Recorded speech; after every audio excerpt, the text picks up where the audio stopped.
Tucson was almost born as an N-line. While we were designing the base car, before even thinking about the sporty version, we all noticed that it had naturally become so sporty that we had to calm the game. And while doing this, we already had actually the elements to spice it up for the N-line version.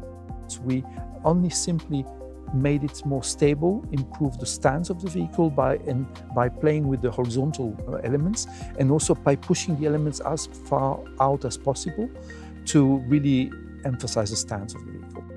The grille became more horizontal, and all the details, while darkening them, also became from a less triangular and more trapezoidal shape.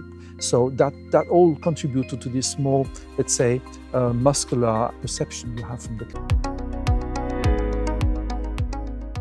The first thing you will notice while looking at the side is the integration of all the contrasted parts in body color. With this, we basically put the emphasis on less utility and more sports.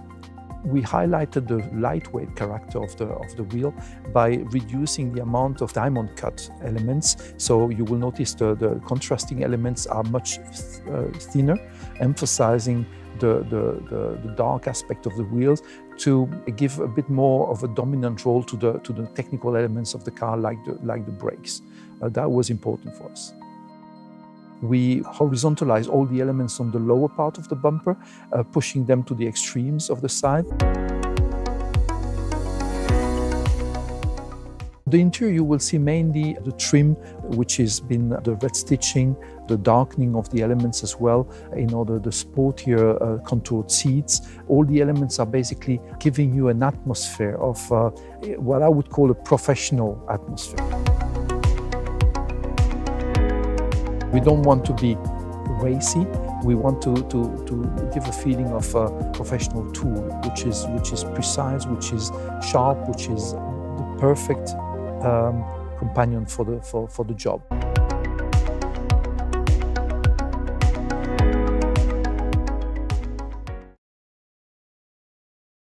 The all-new Tucson, also the Tucson L-line, has plenty of human-oriented technologies. For example, the fully digital cockpit features a 10.25 open cluster without a hood and a large infotainment touchscreen for an intuitive and a high-tech user experience. As the all-new Tucson, also Tucson L-line has the most comprehensive safety package in its class. It features systems like the Highway Driving Assist, which is a system who can automatically adapt the speed for every incoming bends on the highway, while upon exiting from the curve, the speed will come back to the preset level. Another example of feature unique to this segment is the blind spot view monitor, which shows in the supervision cluster the rear side of the car when the driver is activating the turning signal.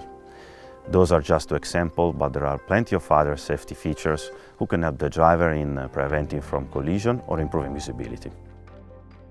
The Tucson L-line features indirect air vents with multi-air smoke technologies. This system creates indirect airflow while keeping the overall wind volume stable in the cabin. When it comes to powertrains, the Tucson L-line will be available with diesel and gasoline with 48 volts mild hybrid as option, hybrid and plug-in hybrid variant. I would say that next to the 265 PS plug-in hybrid and the 230 PS hybrid version, the 180 PS 1.6 Turbo GDI 48 volts mild hybrid is definitely an highlight. In case of new Tucson, we had the chance to improve ride and handling using the ECS possibilities. Normally we can either improve the handling and give up some ride comfort, or opposite. But with the ECS, we can improve both. From an engineer's point of view, ECS is a pretty cool tool. You can change the vehicle characteristic with only a few clicks, and you don't have to wait until the guys in the workshop have changed some part. For vehicle stability, we measure the acceleration of the vehicle body in all 6 degrees of freedom. For linear motion like heave, or for rotational motions like roll or pitch motion. And for the N-line, we used a different set of parameters reacting to these vehicle motions quicker and stronger. Tucson is a family car and you don't want your kids in the back to be shaken on every little obstacle. We had to find a good compromise, and we wanted to maintain the really good ride comfort of the baseline and keep it in our N-line and just spice it up a little bit. For tuning the ECS suspension perfectly, we'll be driving up and down the road again and again till we are really satisfied with the result. Compared to the base model, the N-line is more firm, has a better body control and roll control. The steering has a little bit higher weight. We increased the steering effort slightly to give a more sporty feeling, more connected feel. And in the sports mode, we focused on a still good ride comfort. The steering in the sports mode is more centered, what we call a V shape. So the steering feels more precise, and then it gives a more agile feeling with more flat effort increase in the off-center.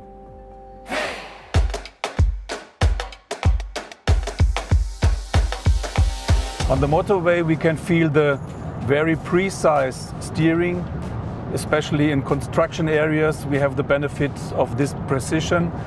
With the N-line we have a better roll control, so when you do some lane changes the roll is better controlled, and of course in sports mode even more. On curvy roads in the mountains it really feels nice. The night-weighted steering, the torque build-up, that in normal mode really good corresponds with the lateral acceleration. The preciseness of the steering, the preciseness and the body control of the ECS. When you switch to the sports mode, you can feel an even more centered steering. Especially the on-center is a little steeper in the effort built up, while the off-center is not significant higher. The question always is what makes a sporty steering, and the answer from our point of view is not just make it heavier.